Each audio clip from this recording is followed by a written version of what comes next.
Welcome to The Other Side of Change, only on the Black Star Network. I'm Brea Baker here with my co-host Jamira Burley, and today we're putting U.S. foreign policy under a magnifying glass and posing some real questions about the state of our international affairs and all of the global implications of the mess we have going on here in the U.S. From Signalgate, where senior leaders in the Trump administration was sharing classified information over group texts, to the crackdown on peaceful dissent against the war in Palestine, our government is getting a lot of things wrong, unfortunately, and having a major impact on how the world sees us, as well as our interactions with our allies. And we're going to break it all down, because I think what we're seeing is that what happens here in the U.S. has the ability to impact people around the world and vice versa. We are so interconnected, and that is becoming front and center as many of the policies from the Trump administration continues to be announced and implemented. Yeah, 1,000,000%. But first, let's talk about that because we got a lot to get through. There's a lot. I don't even watch the news half the times or read the news. It's just like, more. No, it's such an onslaught. And it's like every day it's something else. And there's like this TikTok trend of Americans being like, if you live outside of the country, what are they telling you that we're not hearing? And it's always just like, y'all are embarrassing. Y'all are ruining the world. Y'all have no diplomacy. Your leaders are like, and it's just like, yeah, that's we're the reality show for the rest of the world. They're consuming. Yeah, they're definitely consuming us right now, and it's not fun. I would just like to be listed as the sane housewife in this saga, potentially. But yeah, what's your first? I want those confessionals. That's what I want. I want confessionals. Those confessionals would be tea. So much tea. I would be kicked off because my confessionals would be a hot mess. Exactly. I guess these are kind of our confessionals, though, realistically. Basically, yeah. This is our moment. This is our chance. So I'm taking full advantage of it. Okay. Well, let's start it up. So as a bit of good news to start it off, Booker makes a stand against Trump and doesn't stop for 25 hours. What was really cool about that which I think people are aware of, is that the record for the longest filibuster was previously held by a vehement white supremacist who was standing in the way of the 1957 Civil Rights Bill. So it is exciting to see him rolling in his grave and getting knocked off of that list. And what is not included in this headline, and what I have to add in as I'm remixing it, is that the day after taking this stand, Senator Cory Booker became one of the Democratic senators to vote against the motion to block arms sales to Israel. And so it was just really frustrating, because it's like, okay, you had 25 hours of talking about good trouble and doing the right thing and standing up to fascist genocidal regimes, and then voted against not even ending violence, but just curbing the US's role in the violence. Like, it wasn't going to stop what Israel was doing, but it was going to mean that we weren't going to be providing the arms. And unfortunately, Senator Cory Booker was not one of the senators who voted against that. And so, his good buddy, Chris Murphy, who stood with him, did. And I believe 17 other senators voted to block arms. But it was just frustrating to see him, continue to stand with Israel. Yeah, continue to stand with his donors. And that's one of the biggest reasons why we need to take, big dollar donors out of the electoral politics, because it creates this ethos in which the politicians are no longer listening to their voters, right? Because the vast majority of voters are saying we should not be sending arms to Israel. We should not perpetuate this genocide that is happening. And yet politicians continue to go where their donors are. And in this case, major it's like APAC. But yeah, at the same time, right, two truths can be held at the same time. And I thought that his actions the day before of, filibustering, many people are the definition of filibustering, because technically he wasn't opposing a potential legislation or stopping potential actions by the Senate. But I thought it was a moment for people to realize that there are things they can do, right? This does not have to be a helpless moment, that there are small actions that we can take that may not change the world, right? Famous quote, Like I've said it before, I may not change the world, but I will spark the brain that will change the world. So sometimes our small acts of good trouble will lead to bigger trouble, bigger good trouble, I should say. Yeah, exactly. And we need to be on record at certain points. Like, I think ultimately we talk a lot about not complying in advance.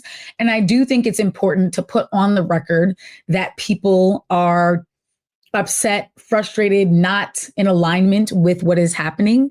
I think that was what was important about his speech, that it wasn't just like he read Green Eggs and Ham for 20 something hours, the way that Ted Cruz did when trying to block the Affordable Care Act, but that he was actually talking about. Really? I did not know that. Oh, you didn't? Yes, he literally read Green Eggs and Ham by Dr. Seuss and other children's books.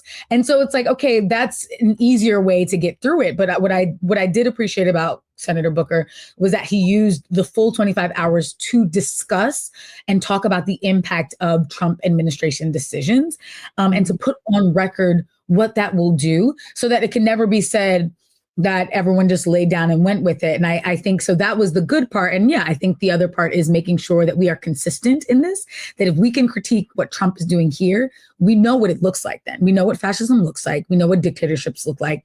And so we cannot feign that we don't know what that looks like in other spaces where we are funding and bankrolling the violence. And so that's where that came from. But as you said, people listen to the big donor dollars. What I didn't realize during his 25-hour filibuster was that he had been wearing a Israel pin during the filibuster. And you know, so he didn't mention any of the protests. He also didn't mention, I think one of his constituents were one of the people that have been disappeared by the Trump administration because of their stance on what's going on and to the Palestinian people. So yeah. So we got to be consistent. We got to hold the line to the fire. But yeah, hold the line to the fire. And again, like, I think what a lot of voters are saying, you can both support Israel and still believe that what is happening in Palestine to the Palestinian people is wrong. You could still believe that violence is not the solution. We can't in one breath say that violence is not the solution in order for us to seek justice and liberation, while at the same time arming people with the literal weapons that enables for them to conduct that violence. To your point in regards to a fascist state that we are currently seeing unfold before our eyes, in the article by The Guardian, the title of the article is called "It Reminds Us of a Fascist State, Smithsonian Institute's Brace for Trump's Rewriting of History." I just want to remind folks, the good people in history were never people attacking history, and were never people attacking books and reading and education. Those folks were never on the right side of history. Ever. Anytime you look at fascist governments, fascist regimes, anytime you look at oppressive governments, those folks always attack people's ability to learn and educate themselves, because when you educate yourself, you arm yourself with the tools and the stories and the history that can give you the kind of the inspiration to seek change. But also they attack museums, they attack institutions of truth. And so watching the Trump administration now trying to target the Smithsonian, particularly the National African American and Culture Smithsonian, which I have had the pleasure to go to many of times. We were just there a few months ago together, and it's an opportunity for the Trump administration to rewrite history in a way that does not reflect the true history of Black people in this country, because Black people is American history and Black history is world history, right? And they're trying to change that every single day. Yeah. And again, people being furloughed. I think the folks who are leading the charge there, and this is all a part of the Trump administration executive order, which was restoring truth and sanity. This is anything but restoring truth and sanity. And as you said, those who are anti-intellectualism, those who are rewriting history, those who don't want history to be told in an honest way. Like, if you're mad that we are calling moments in history racist, then be mad at the acts of racism and don't continue to do them, so that we now the 2025 era is also going to be talking about white supremacy. And that's the frustrating part. You're more mad at the historians recounting history than you are about what actually happened to real people during those times. We have grandparents, not even grandparents, parents, aunts, uncles who lived through these eras, who are having to sit through and watch the story of those moments being retold in ways that just were not what were happening at the time. And it's really scary to see. Yeah. I mean, and one of those truths of that past is in the Smithsonian is the casket of Emmett Till. And we all know the story of Emmett Till, a 14-year-old boy who was brutally beaten by a white mob and then lynched because he, quote unquote, whistled at a white woman. Like, that is the history of America. And until we are faced with the reality of it, we're going to continue to repeat it again. And we see it being repeated again where white mobs and our white supremacists are trying to attack Black towns and Black people across this country. And by erasing this history, Trump is saying that he is willing to erase Black people in order to present a false narrative of the history of America, as if the world, as if the true history of America does not exist in books, in movies, in documentaries, and in museums outside of this country. But I think he's banking on the fact that the vast majority of Americans do not travel and won't have access to those resources. And that's a dangerous game to play. 1,000,000%. 1 million. Was 1 million, 1 zillion percent. 1,000,000,000,000%. No, but actually, though, I think that's the part that is getting more and more alarming, because I think I see some Black folks who respond to this and like, that's why it's important that we teach our history. I've never been concerned with Black people not knowing our history. Yeah. Through oral tradition, through reading banned books anyway, through our own personal records, we are always going to tell our own history. The challenge is that if we are the only ones who know our history, then we are constantly being told that we are the ones spitting out fake news. And we're not a large enough part of the electorate or the larger population for us knowing the history to be enough. We need everyone to know our history so they vote accordingly. We need everyone to know our history so that they're vigilant against recurrences. Because right now we're seeing so much of a return and a resurgence of like Jim Crow era legislation and mindsets and mentalities. And if people don't know that it's a return, they don't know what it leads to. And so I think that's the danger, is like history repeats itself, and we're failing, as people say all the time, we're failing the open book test because people don't know history. And so when people don't know, they think that this is going to lead to something good for them, and ignorance becomes bliss and becomes a tool and becomes a weapon for the right. Yeah. And speaking of not knowing history, the last headline I want to share is that Netanyahu says Israel is now dividing up Gaza. What does that mean on the ground? Let's be clear. The violence in Gaza, the violence across Palestine has always been an effort for a land grab. I'm not going to get into a full history lesson here, but in 1948, post-Holocaust, there was this decision that global leaders were saying is like, we need to do right by the international Jewish community because so much violence has occurred. And that violence did need to be rectified. But the answer to that violence was to say, let us annex some land for these Jewish people, give it to them so that we don't have to answer for our crimes within our nation borders. We don't have to answer for the fact that Anne Frank's family tried to flee and get refuge and asylum in the United States and were denied. We don't have to answer for that if we can give them some land somewhere else and make that a safe place for them. And so before it was decided that Israel would exist in what is Palestine, they were like, well, maybe let's do it in Argentina. Maybe let's do it, like, so many other places were offered up.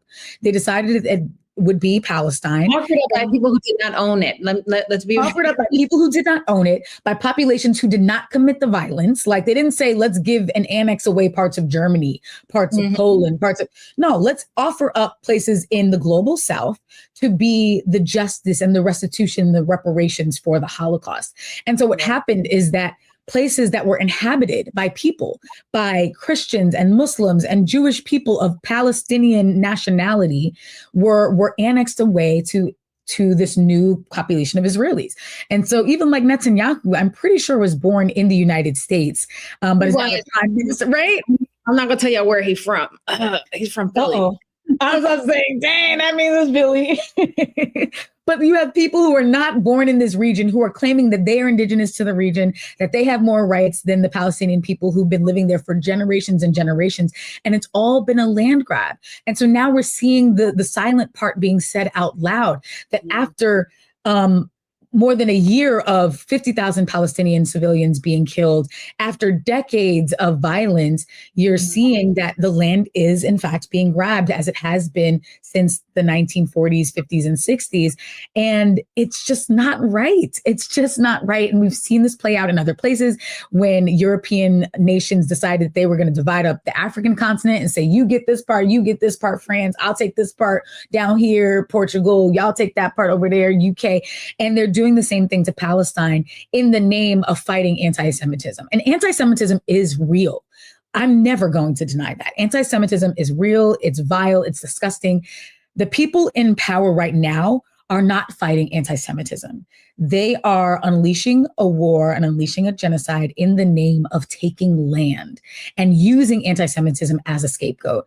And that's the scary part, that as ceasefires are being denied, they're still doing so in Palestine. We're going to get into this later. I'm going to get off of my soapbox, but it's scary to see Netanyahu saying the silent part out loud now, because he knows that he has no fear of any accountability, that the Senate is still going to continue sending arms, that people around the world are still going to stand with Israel in the name of this false war on anti-Semitism, which is really a land grab.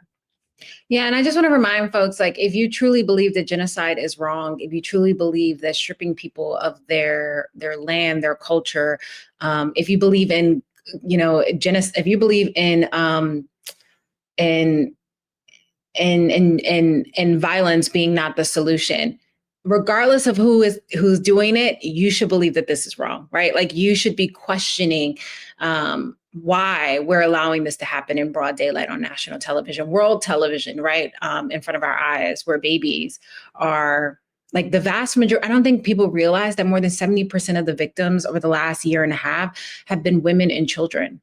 They are not members of Hamas. We're talking about children who are not old enough to reach their first birthday. Like, that is the people that they're fighting, right? Those people are not armed soldiers. And so I think this is a moment to really reevaluate what you've been told, the lies we've all been told, and how the U.S. is playing a role in helping to perpetuate those lies, which is leading to real violence against real people.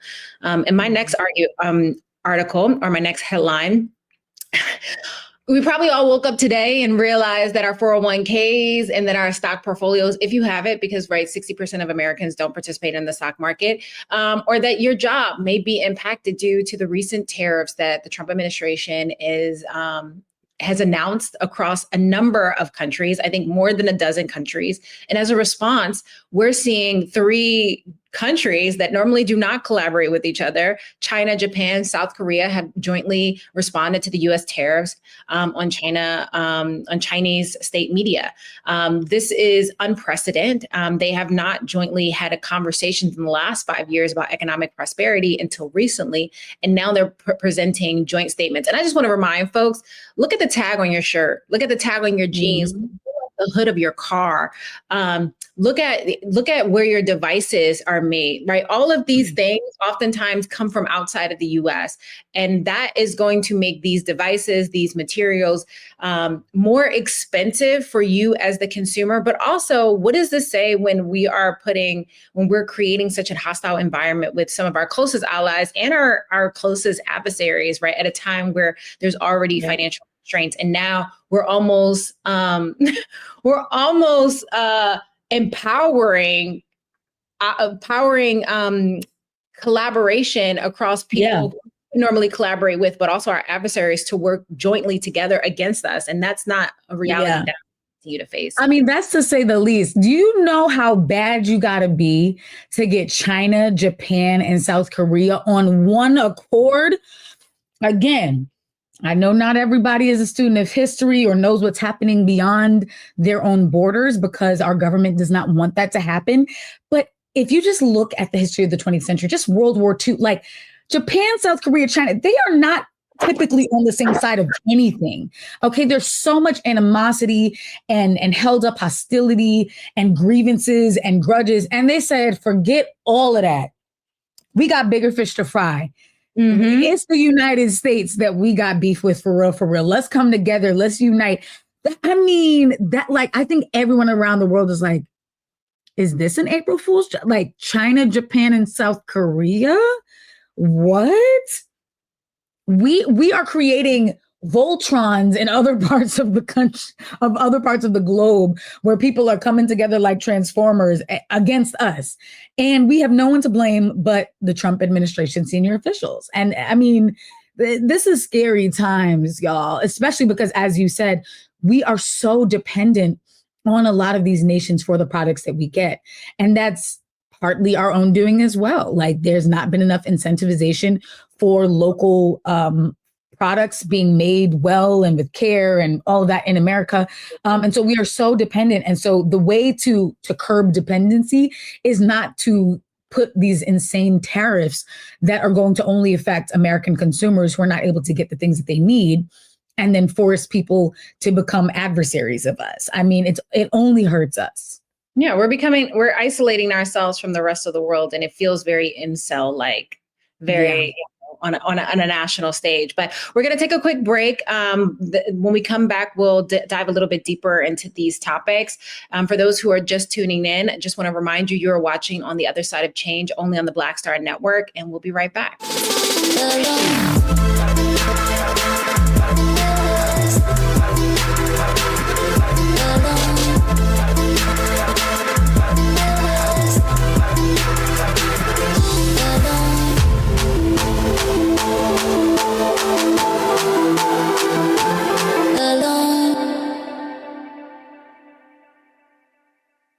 We begin tonight with the people who are really running the country right now. Now, Trump is often wrong and misleading about a lot of things, but especially about history. Donald Trump falling in line with President Elon Musk. In the wake of the unsettling news that MSNBC has canceled Joy Ann Reid's primetime show, The Reid Out, Roland Martin and the Black Star Network would like to extend an invitation to all of the fans of Joy Ann Reid's MSNBC show to join us every night to watch Roland Martin Unfiltered, streaming on the Black Star Network for news, discussion of the issues that matter to you, and the latest updates on the twice impeached, criminally convicted felon-in-chief Donald Trump and his unprecedented assault on democracy, as well as co-president Elon Musk's takeover of the federal government. The Black Star Network stands with Joy Ann Reid and all folks who understand the power of Black voices in media. We must come together and never forget that information is power. Be sure to watch Roland Martin Unfiltered weeknights, 6 p.m. Eastern at youtube.com/Roland S. Martin, or download the Black Star Network app.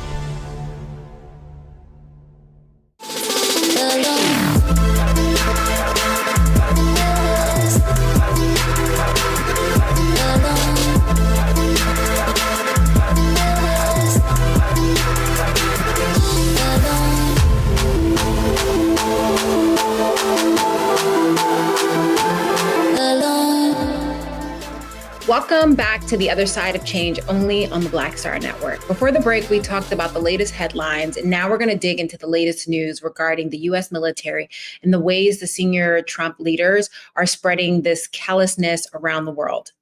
Yeah. Let's start with Yemen. It was a week or two ago that leaders with some of the highest security clearances in the world convened over a group chat in Signal to discuss very sensitive plans to target Houthis in Yemen. The plan was to airstrike apartment buildings full of civilians, might I add. And the kicker is that in addition to organizing these plans and apps, the editor-in-chief of The Atlantic was accidentally added to the said group chat and was privy to everything. What? What? I just want to say that, like, I've made many group chat mistakes in my lifetime. I've sent wrong pictures. I've asked wrong questions. I've added incorrect people because, you know, names. But I have never, and I do mean never, shared national. I have never added an adversary, because that's what I would assume that the Trump administration would see the Atlantic editor as an adversary, right? Like someone who doesn't believe in the cause, who's not a supporter, to a group chat that gives them the evidence and the information to bury me, right? Like I would never, that I have never done. And it's especially funny, not funny, but funny, haha, but funny. Yeah. Is the incompetence to the highest degree. And this is coming from a party that would not shut up until like 2 years ago, would not shut up. And actually will still bring it up as a defense mechanism about the Hillary Clinton emails, right? They would not downplay it. They literally pre-juried themselves by lying about what was in the group chat what was not shared, who was in the group chat, what was the intended purpose, and then to come back the next day and be like, oh, I just forgot.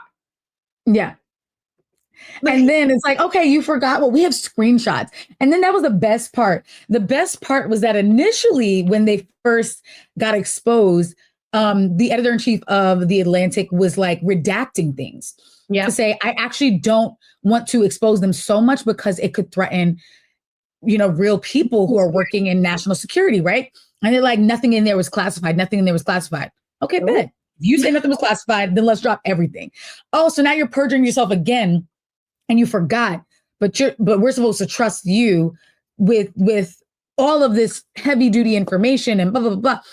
There's so many things that went wrong. Number one, Congress is supposed to approve military action and acts of war. No one in that group chat was Congress. Number two, discussions and records regarding military action are supposed to be preserved and archived for accountability purposes. And these chats were specifically designed to disappear.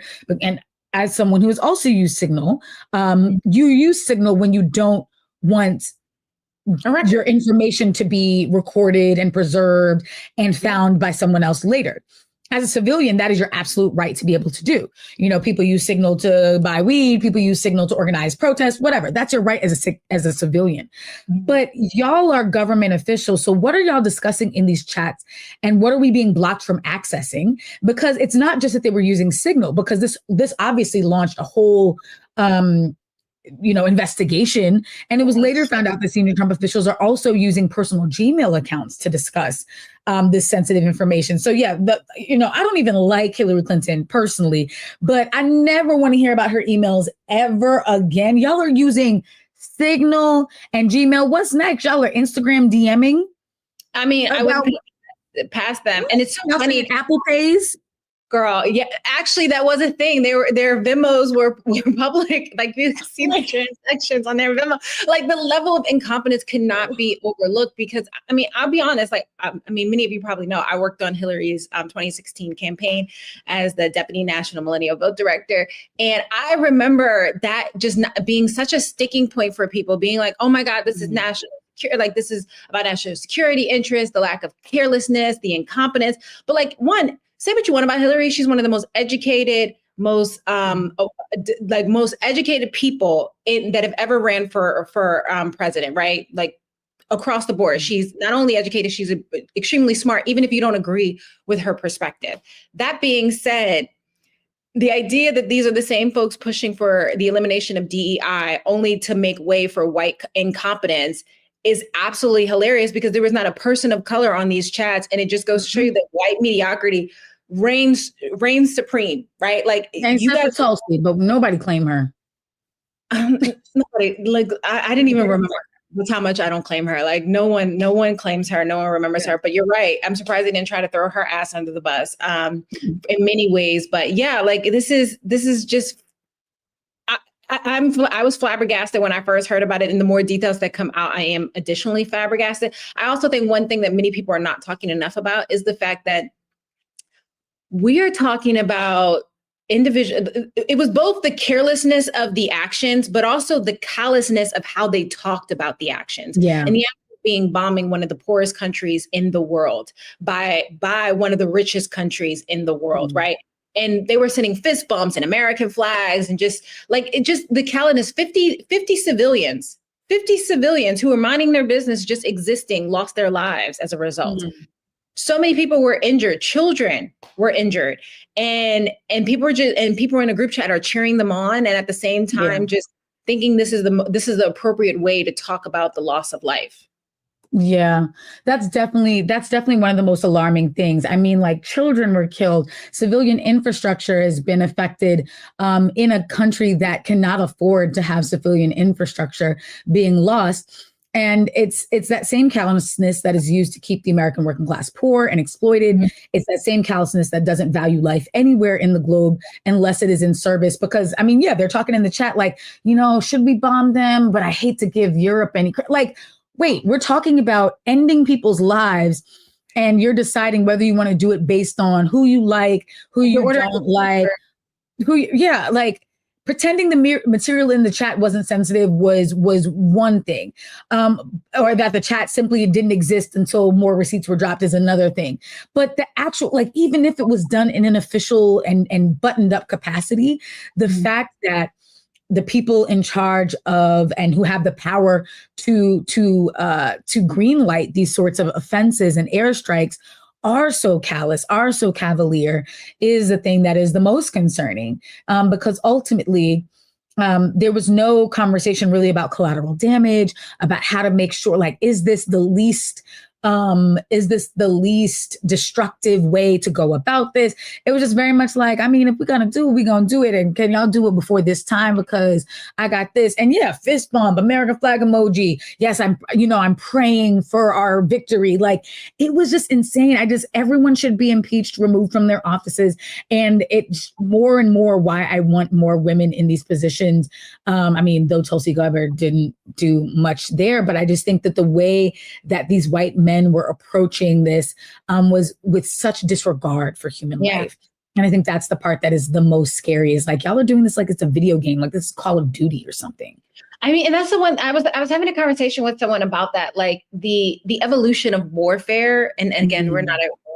Only Congress can declare that. But the evolution of warfare has really created this weird dystopia where people are so far removed from the actions that they take, they actually don't experience the level of violence that they would normally experience when we think about, like, olden times where, in order to attack an enemy, you had to walk across the field and they shoot first and then you reload and then you shoot first, right? And then also oftentimes the leader of that country or the leader of that militia would be leading the charge, right? Would be at the front with their men. They would see the onslaught of death and destruction and would make decisions that was much more reflective of, I would hope so, like preserving human life, right? Because you actually see these men, their names, and they are not just like numbers, versus now people are just pushing a button, right? Pushing a button and things blow up. And thousands of miles away.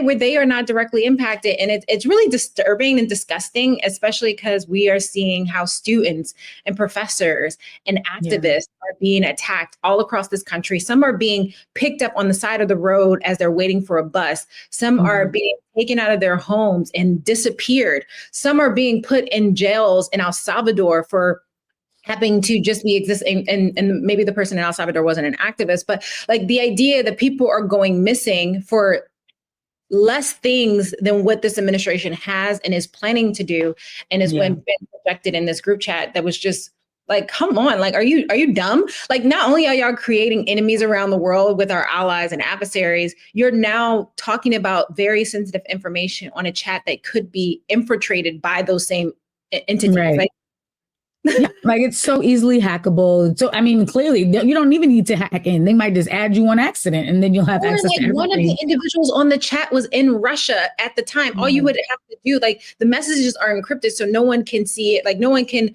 like view it externally onto their phone. But if you have someone's phone, you can view all the information. Oh, yeah. Like 1,000,000%. Yeah. Like yeah.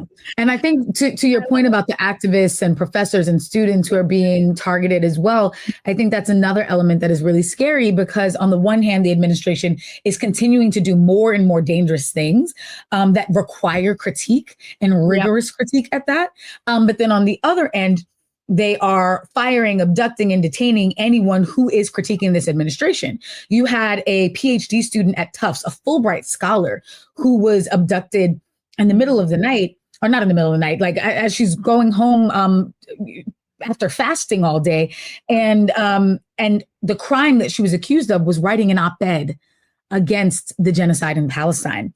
You have Yale, who is firing a professor because of an AI-produced story that said that this person is connected to Hamas. You have Columbia University complying with the Trump administration with mask bans and giving felony records and rescinding diplomas for students who were protesting non-violently at that, because encampments are not violent protests. Let's be clear. No one was harmed. Property wasn't even destroyed. People sat out in tents on campuses that they are paying tuition to, whether through scholarship funding or through direct funding themselves, and they should be allowed to do so. And it's like really ironic that this fascist crackdown on free speech is coming from the same conservatives who won't shut up about free speech and their ability to spit fake news on any platform they desire. But the truth, oh no, now that's too far. Y'all can't talk about the truth. No, that's so true. And the idea, I mean, two things I will say is this is the same group of people that say those in white hoods and MAGA hats could go around and be destructive. This is also the same group that, that believes that people should be able to say whatever they want and regardless of the consequences, and you should protect free speech, but only when it comes from their side. But I also think it's what people need to understand, like, even if, right, like for some reason, and a year later, you still believe that Israel has the right to defend itself. I think there are multiple issues that we need to discuss, right? There's the Israel has a right to defend. You should still be very fearful of the idea that writing an article, posting about a topic that you believe in could get you taken, right? To have you disappeared by the state. That in itself is also a dangerous thing, because the question is, when will it end? When will you say something, right? Like, even if you're on this moment, you're on the side of the government, like, or the side of the state, you believe what the state is doing in this issue. When a moment you don't believe when the state is doing something, what is going to stop them from disappearing you? Right? What is going to stop them from taking away your entire livelihood and like breaking up your family and deporting you and potentially throwing you in a cell in El Salvador? There's nothing to stop them, right? Like, you're providing the government this level of power without any checks and balances or without any due process makes all of us unsafe. If we don't have due process for the criminals, best believe it's only a matter of time before they call us a criminal, and there's no due process for us. So it's going to have rippling effects. And I think, unfortunately, by the time people realize what this means, it's going to be too late. And that in itself is going to be an interesting time, because we know the government is only waiting for their moment to call martial law, right? Like, to turn the military, to turn police against civilians in order to justify the actions of abuse and violence against its people. But we're going to talk more about it with our guests when we come back. If you are watching, this is On the Other Side of Change, only on the Black Star Network, with my co-host, Brea Baker. And next, we will have Hannah Reid, who will be joining us to talk more about this topic.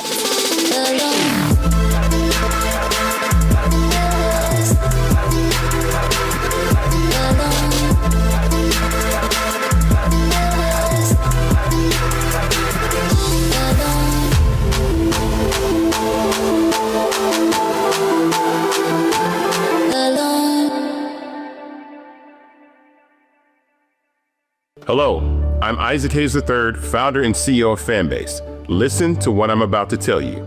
The window to invest in Fanbase is closing. We've raised over $10.6 million of our $17 million goal. That means there's room for less than 6,370 people to invest in Fanbase for the average amount. The minimum to invest in Fanbase right now is $399. That makes you an owner in Fanbase today. Go to startengine.com/fanbase to invest. Why? Because current social apps have taken advantage of users for far too long, with content suppression, shadow banning, harmful racist content, and no real tools for monetization and equity. Fanbase has over 1.4 million users and counting, allowing anyone to reach all their following and monetize their content from day one. Social media is the new TV, and whoever owns the apps that distribute that content have the opportunity to own potential billion-dollar companies. While big platforms with uncertain futures are failing to serve their users, Fanbase is stepping up to fill the gap. Don't wait until it's too late. Invest now, invest for yourself and your future. Go to startengine.com/fanbase and own the next generation of social media.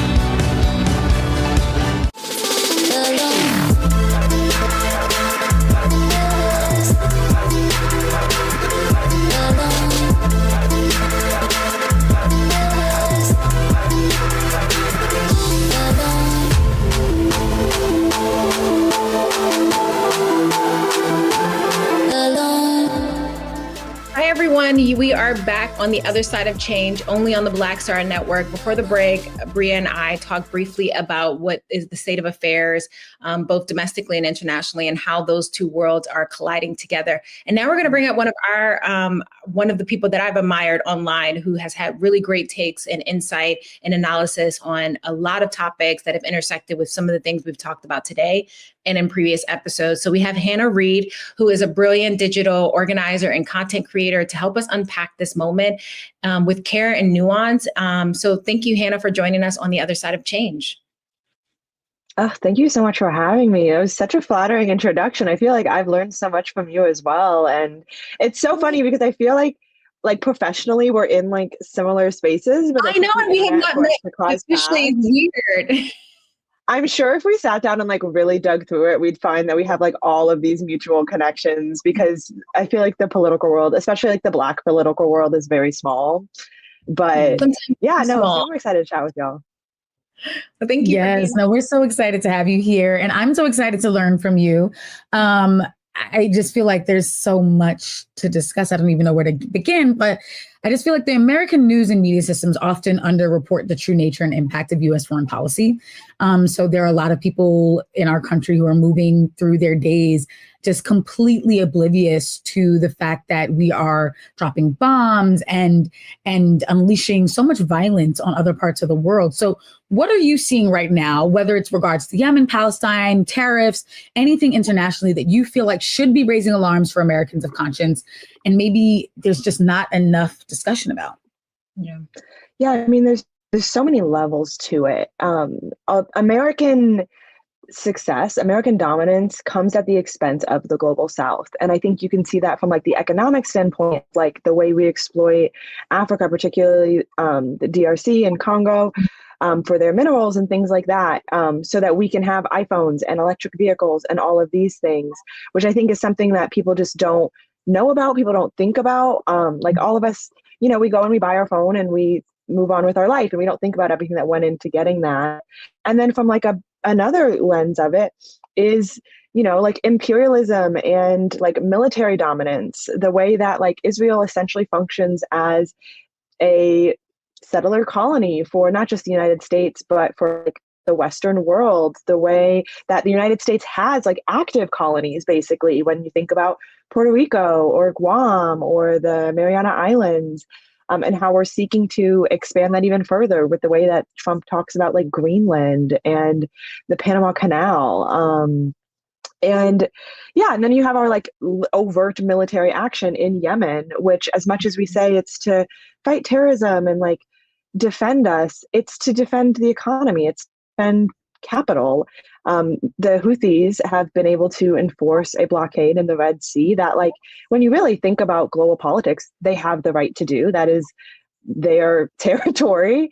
And because they're blocking ships from Amazon and things like that, that is seen as a threat to the United States, a threat to the West. And so in response, like, we bomb apartment buildings as if that's like a reasonable solution to that. And I think so much of it is people just don't know about it. Our media doesn't report it. And even those who like kind of know, it's so abstract. It's something that's happening over there. And we have so many problems here.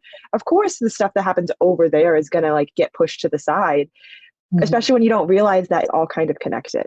Yeah. Ooh, that's deep. Yeah. Because it is all connected. It really is.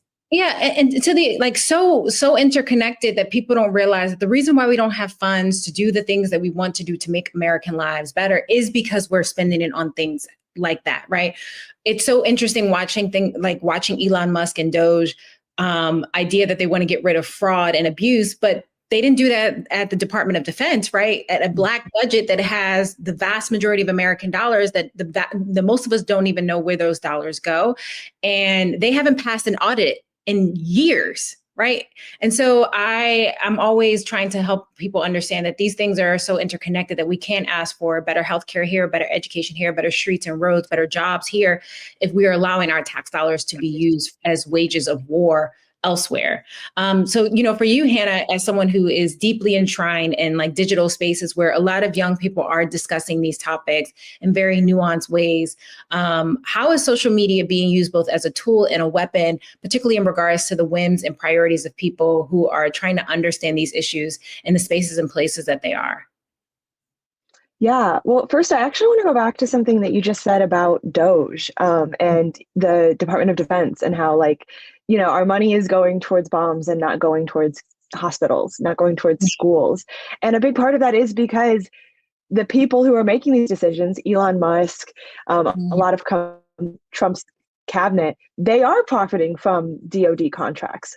Elon Musk gets billions of dollars in government contracts for SpaceX, for Tesla.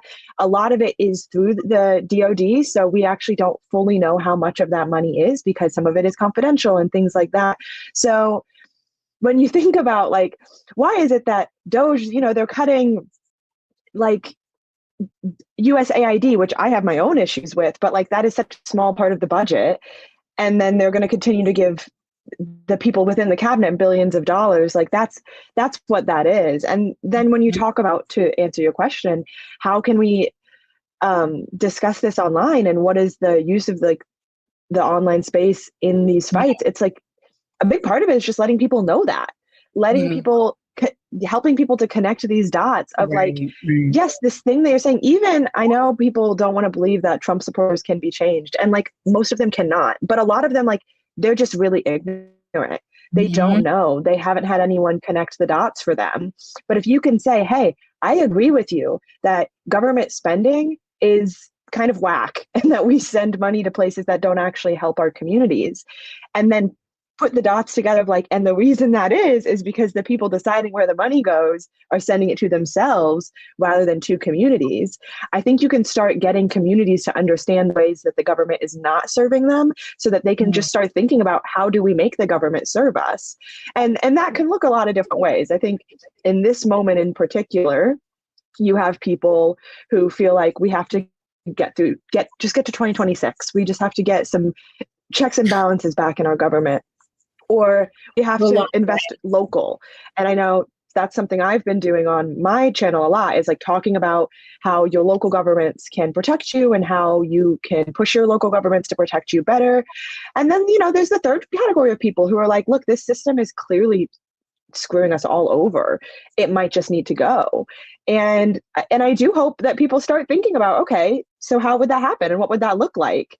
And how can we do that in a way that's going to still protect the most vulnerable? Because I do think when people start getting a little radical and talking about burning down systems, they often leave out the fact that the most vulnerable in our communities are going to really struggle with the burning down of our systems, even though they're still struggling now. But I don't know. I think you can see in other countries what happens when a government collapses. I don't necessarily want that here unless we have something to fill in that gap. Yeah. And a lot of people don't think about what's going to fill in those gaps. That is really deep. Because I do think that as much as we talk about revolution, people don't really think of what comes after it. One of the quotes that I love by Assata Shakur is that we need to be weapons of mass construction, not just destruction. And I love that because it is really mindful of the fact that I don't just want to tear things down just for the sake of tearing things down, because ultimately our people have needs, our people have wants, our people have fears, our people have motivations, and all of that needs to be addressed. And so our goal is to design something better than what is. And I love the way that you talked about connecting the dots. And I want to even dig deeper there, because there's so many people disillusioned into believing that what happens beyond their borders doesn't matter to or affect them. And so you kind of discussed the way that, well, it does matter, number one, because the money that could be used to make your quality of life better here is instead being used to harm people over there. But what are some of the other dots that need to be connected, and how we just need to care about the fact that, I mean, even when it's not money that would be used here, we should still not want people to be harmed over there because of what our tax dollars are doing. I mean, that's how we got Vietnam War protests and all that. So yeah, could you just connect even more of those dots for folks? Yeah, I mean, one of the things that I think about that is the difference between hard power and power. And I think Going back to like the USAID thing again, I got my own issues with them. They do a lot with the CIA, but what the function in theory of USAID was US soft power. So it's building relationships with these other countries by providing something. And I think the US does soft power poorly because we give people bad deals. I've been really fortunate to like travel all over the world and like get the perspective of like business owners and things like that from other countries. And like there is a feeling of like the US will, you know, offer you something really great, but like what you have to sacrifice in return isn't worth it. Like I know in Africa, for example, like, yeah, they're going to give all this aid, but they're going to ask to control your elections. Like that's not great.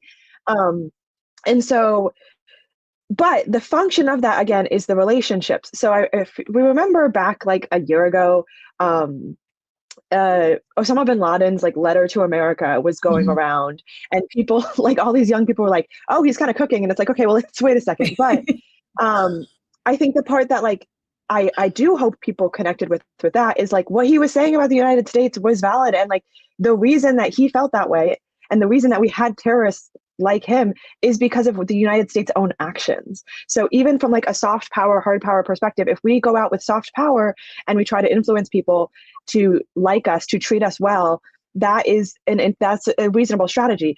Trump and conservatives, they're really wanting to lean into hard power right now, which puts us exactly back into the situation like with the letter to America, where it's like we're bombing countries, we're terrorizing communities, and then we're shocked that like these countries and these communities are radicalized against us and bring violence back into the United States. Like, I don't think we can be shocked by that. We're going, if you were a young person in Yemen watching this country bomb your country over and over and over again, you're not going to want to punch back. Of course you are.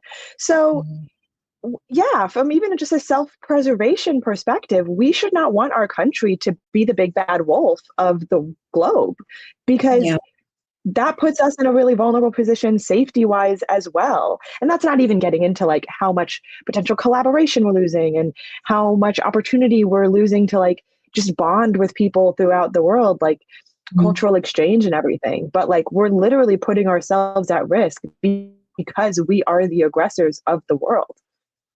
Yeah, and let me clarify something, because I know how you know things are chopped and screwed to create a particular narrative. Hannah is not saying she supports Osama bin Laden, just to clarify. No, I'm not. But what I think you are alluding to is the idea that we oftentimes create our own enemies, right? By our actions, by our use, by our neglect of how we interact with folks around outside of our borders. And it's really important to note that if you look at any sort of like attack or any sort of malice or any sort of like war that we've ever been in, oftentimes there is rooted back in how US has previously dealt with that entity and how that it came home to roost, right? Eventually those same tactics and tools and violence comes back to impact American people. So that's why things like soft power is important, because you're able to build bridges and also hopefully help to sustain communities, so that way, you know, poor people do not feel the need to resort to violence in order to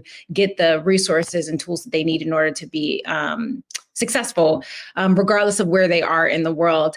And, you know, you also alluded to this idea that, and I know this is hard for many people who are in their F around and find out stage, wanting to like blast everyone who is suffering in this moment. But we do need to get out of our echo chamber, right? Because I think it's very easy to see all Trump supporters, and a lot of them are racist, right? Full stop. But a lot of them aren't. A lot of them do feel disenfranchised by the entire American government, both the right and the left. And what does it look like for us to move outside of our echo chambers, to have real conversations with people and educate them on the topics that intentionally they have not been educated before about? Like, we see the attacks on education because we know Republicans love stupid voters. That's not me saying that, that's Trump saying that, right? So like, how do we move outside of our echo chambers? And what are some of the ways you've done so that is, you know, that you feel like has been really fruitful in order for us to build bridges for people who previously didn't agree with us? Yeah, I mean, the state of education in this country is just like so alarming. Trash. And I think I mean, it's like, it's so scary. Kids can't read, like kids cannot read, but I read when adults can't read either. So there's that. And they can't. And it's so funny, like, not to be shady, but some of these people you talk to online that'll go on and on about the theory, and then you talk to them and it's like, oh, but you didn't read the book. Okay. But so real. Anyway, I think another important thing in this education conversation is to think about who is providing these communities resources.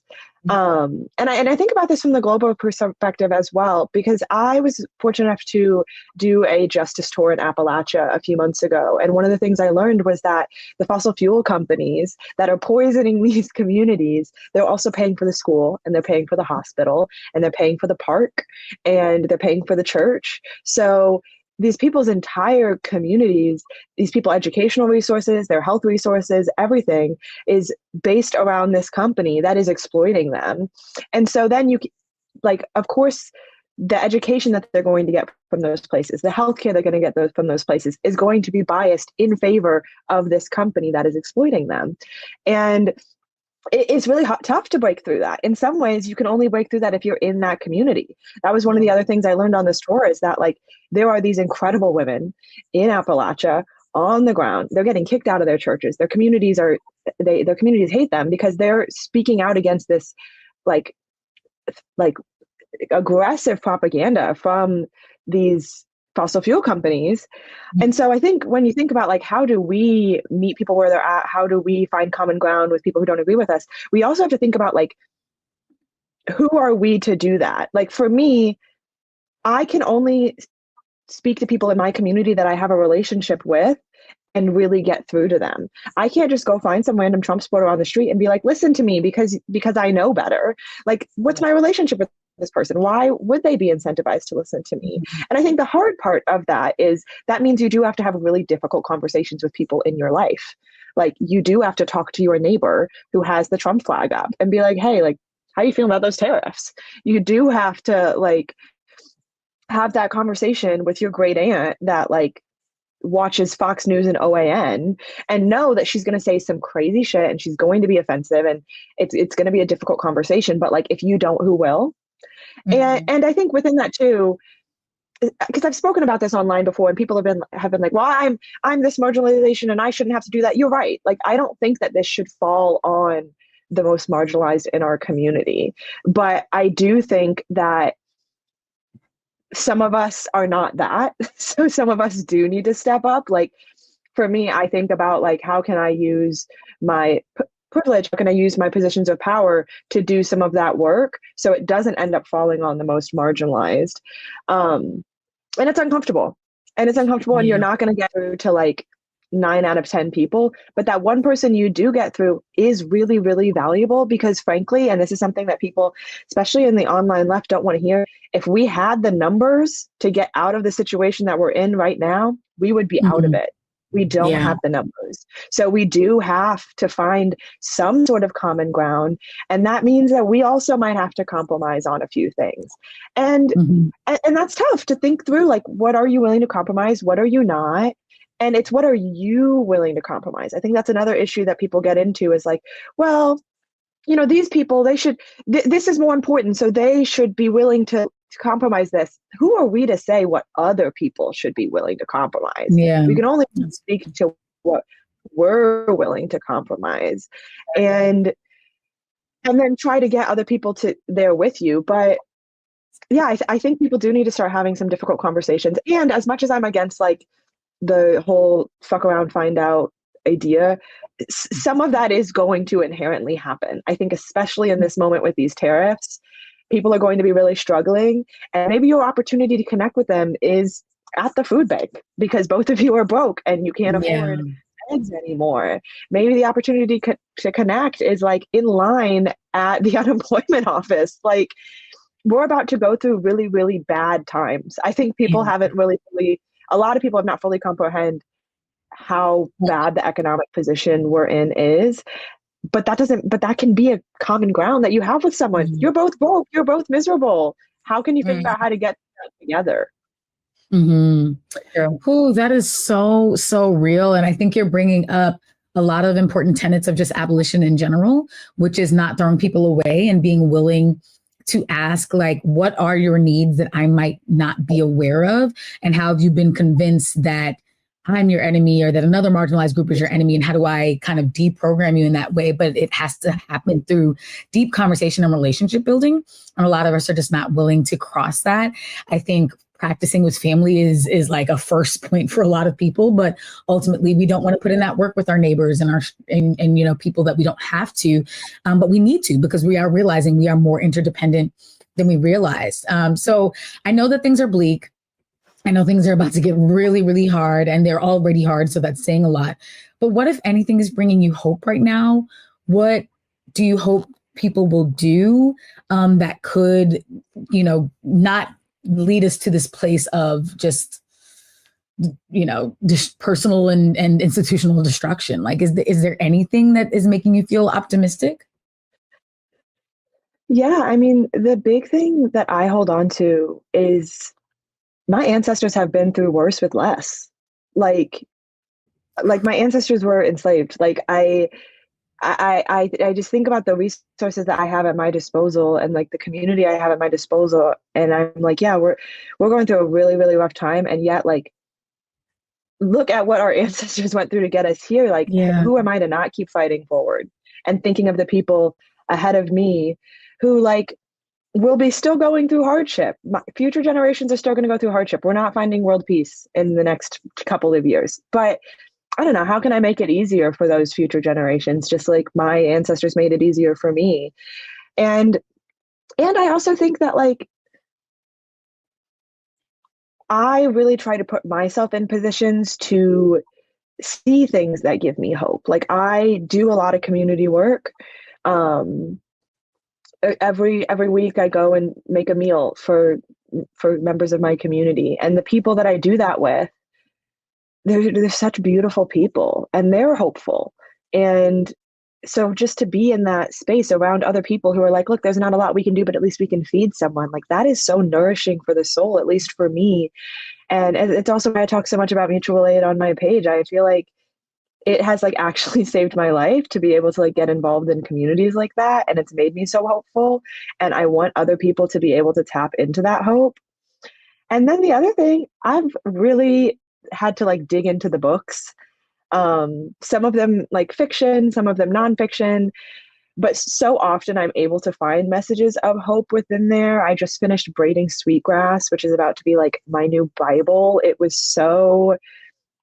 just made me feel so good inside. I have a friend that just recommended a book to me that's about, like, it's like a speculative fiction about the idea of, like, a New York City commune in the 2050s after, like, a revolution within the United States. Like, I don't know, that's, like, yeah, it's fiction. Who knows what's actually going to happen in the next 30 years? But, like, that's kind of hopeful for me to think that, like, somebody has the radical imagination to see a better world. And if somebody else has that radical imagination, why can't I as well? I actually think that's, like, the big thing lacking right now is we are all so struck by our fear that we're not letting our imagination push us towards hope. We're not letting our imagination think about solutions that are beyond what we're seeing and what we're doing and what we know already.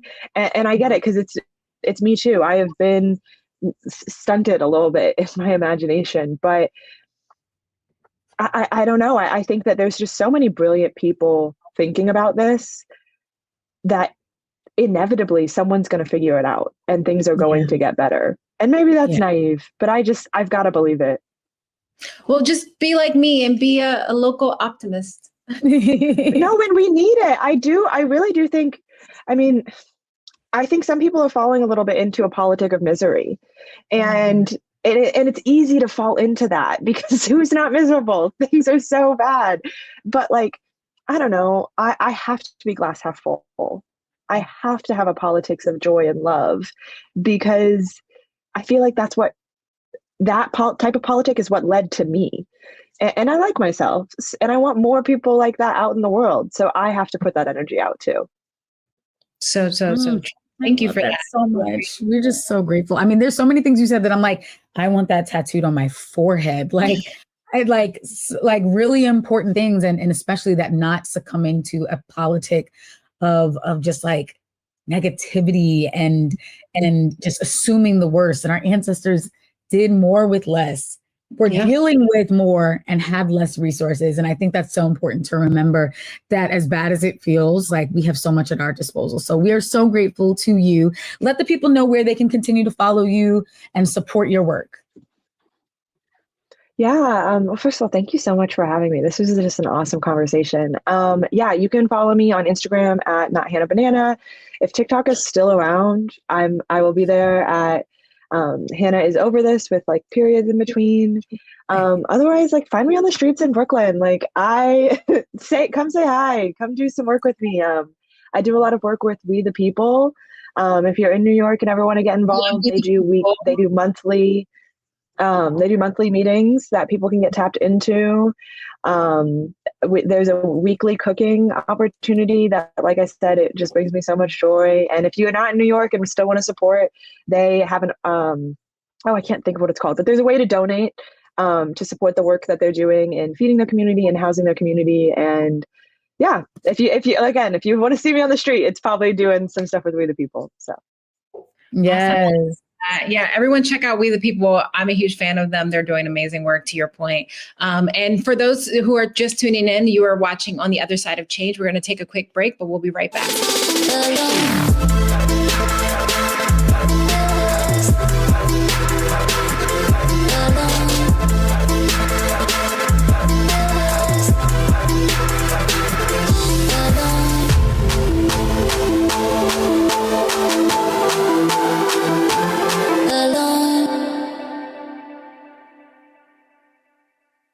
What's up, y'all? Look, Fanbase is more than a platform. It's a movement to empower creators, offering a unique opportunity for everyday people to invest in Black-owned tech, infrastructure, and help shape the future of social media.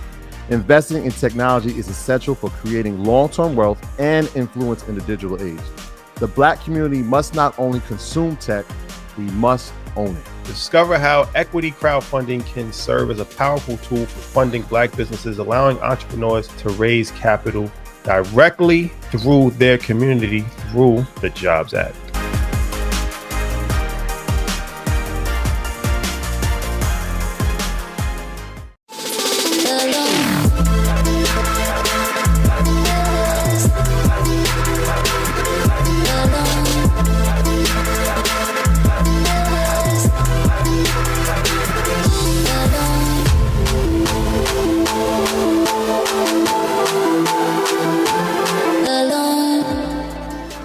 This conversation is far from over. Every single day, we're going to see something on the news that is going to make us reevaluate this conversation. And hopefully you all learn something, are being sparked by the conversation.